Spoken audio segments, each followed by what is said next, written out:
So here we have 6 drumsticks. If you can get them hormone, antibiotic free, or even organic, that's gonna give you the best taste, and then it doesn't have all those extra things that you don't need in them. So we're gonna start with just a little bit of oil. We're gonna do about a tablespoon and drizzle it over our chicken. This just helps the seasoning to stick better. And it actually does help the flavor to penetrate a little deeper. So we have 1 teaspoon of allspice, and you're gonna save another teaspoon for the actual stew part of it. So we use half of that here. Then we're gonna use 1 tablespoon of the Julie Bakes umami seasoning. We wanna be kind of lighter handed on our seasonings and whatnot because we have a lot of other sodium-based products that we're going to be adding. And then last but not least, we have 1/3 of a cup of green seasoning. This is a Trinidadian version, but you can use a Haitian epi, or if you also have a Latin American based sofrito, that'll work as well. So I have gloves on first because I'm going to need to mix this. So I'm going to just get in there and kind of make sure this is evenly coated. It's not going to be too dark of a color or anything. But trust me, the flavor is all there. So at this point, what's absolute best is that you put it in the fridge and you let it sit at least an hour overnight. But I understand that sometimes that's not possible. So if you need it right away, it is best to kind of cut a little slit into it and make sure that those spices go in there deeper. So for me, I would set this in the fridge for, again, at least an hour. Next, we're going to start with chopping our vegetables. So we're going to cut the bulbs off of these, but we're going to cut pretty far down into that white part. It does not have to be very fine because we are stewing this chicken down. So you can even just take some kitchen shears if that's going to be faster for you and snip away. Alright, so 3 stalks there. I'm going to move them over to this bowl. Move that skin away. And next we have 3 cloves of garlic. Again, this is stewing down, so don't feel like you have to finely mince it or anything. You can literally just make little strips like this.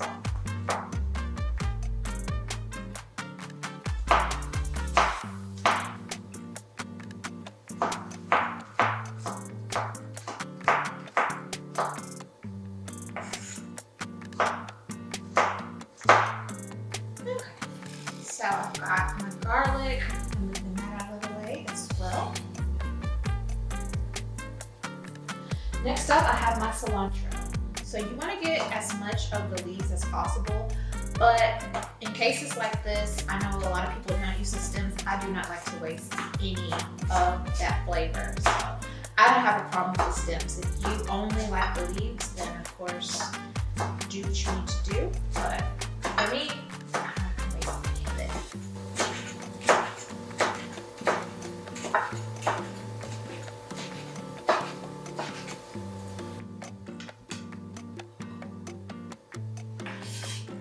Next up, we have our onion. So I keep my onions in the fridge normally to keep from crying, but another way that you can do that is you can cut by running water. Obviously, I don't have that, so let's just hold it. This doesn't make me cry. So you're just slicing it here. No need to dice, because we want those big onion slices. If you prefer sweet onions or white onions, you can also use that. I just like to use the red because I just think the color is beautiful with the green of the scallions and the cilantro, and then you have the red of the bell pepper, and then you have the purple of the onion. I love how that comes together with the brown. So next you have the bell pepper. And what I like to do is I like to just kind of cut this around. I'm gonna save that part, not for this dish.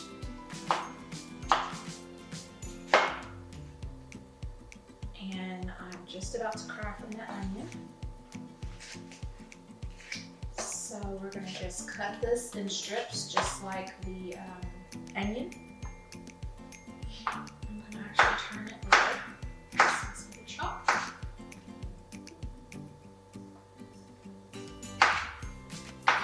And with this dish, I prefer red, but this is another thing you can mix and match and just do different colors.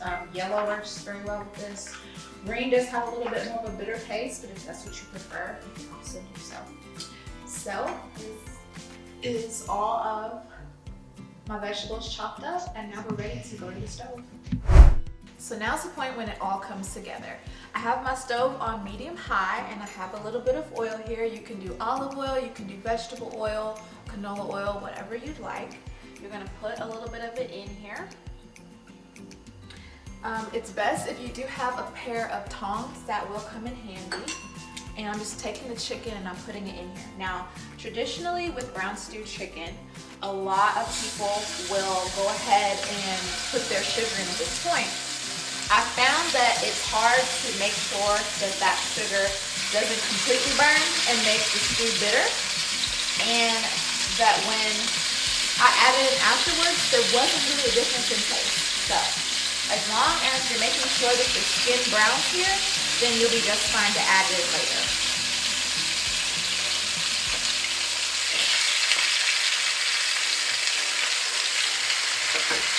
So you're gonna have a little bit of that green seasoning and just all of the other things you use down at the bottom.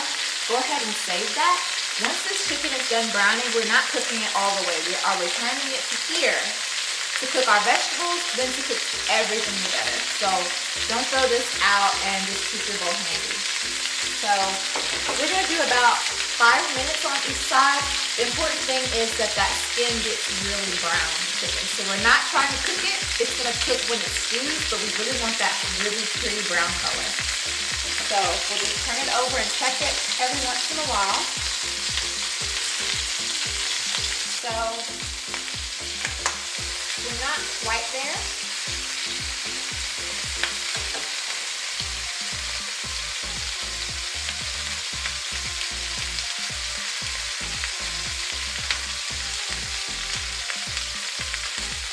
All right, so it's been about 5 or 6 minutes. Let's turn our chicken over and see if it's ready.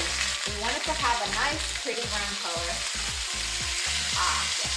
So I'm gonna turn all these over, and it's gonna cook another 5 to 6 minutes. And be careful if the war zone over here, like oil is popping, but it's the name of the game. So 3 more. And I lied to y'all, I said there were 6 chicken legs, there are 7. The recipe will work the same for 7. But I turned those over, they're nice and crispy, and we're gonna let that go for 6 more minutes before we add the other ingredients and stew this down. Again, the goal is not to cook this chicken. The goal is to make it brown before we cook it. So we're gonna let that sit another 6 minutes and we're gonna move on. So we're gonna check on this and see if it's brown. So it's pretty brown on multiple sides. I'm gonna go ahead and take it out. This is really important. So this is not the final step. We are putting this back in with the seasoning where the raw chicken was, but that's fine because we are not eating the chicken now. Please, please, please do not put this half-cooked chicken back into the raw chicken juice salmonella hospital visit. Please, please, please finish the rest of the recipe. So we're gonna put it back in this bowl with our tongs.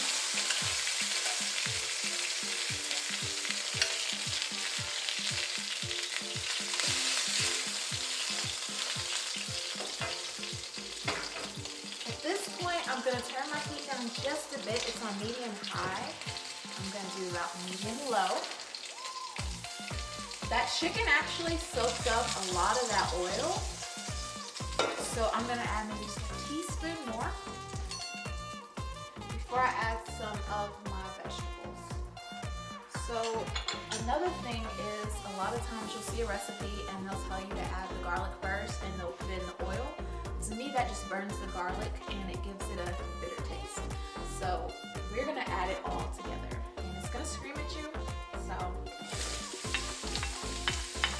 scrape all of that up. So all of the vegetables, I just went ahead and added all of them. What I want to do is just kind of get the onion and the pepper to be a little more wilted and kind of get a little bit of browning going on. So I want to really release those flavors and for them to go into the whole stew and into the chicken.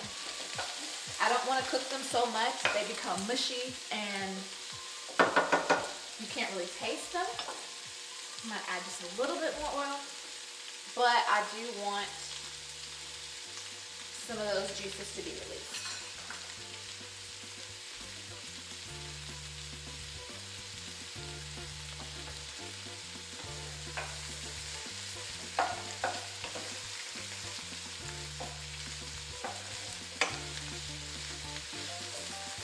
And right now, I'm just kind of tossing and making sure that all of the ingredients are pretty evenly combined, but after that you feel like you've separated all the onions and kind of mix it together, feel free to kind of turn it up and just let it do its thing. My veggies have reached a nice brown color around the edges, so it's time to add the rest of the ingredients. So with brown stew chicken, I'll say it's definitely a labor of love. The cutting is easy and the cooking is set it and forget it, but the labor comes with all of the ingredients, but I promise it's worth it. So the first thing we're gonna add is 1/4 cup of soy sauce.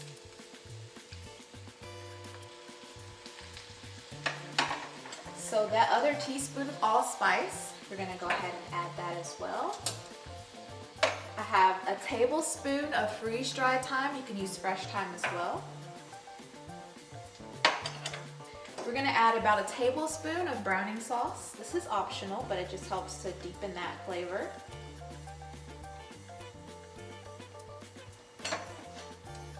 So I also have,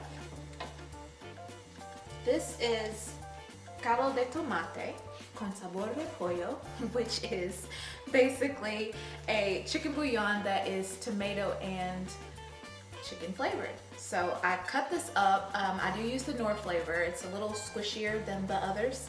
And I'm gonna put that in here. And I'll tell you in a second why I'm doing so. I'm gonna go ahead and add my brown sugar.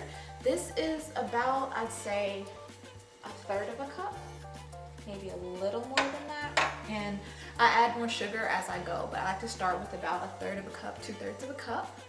And next I'm gonna add a squirt of tomato sauce, or ketchup rather.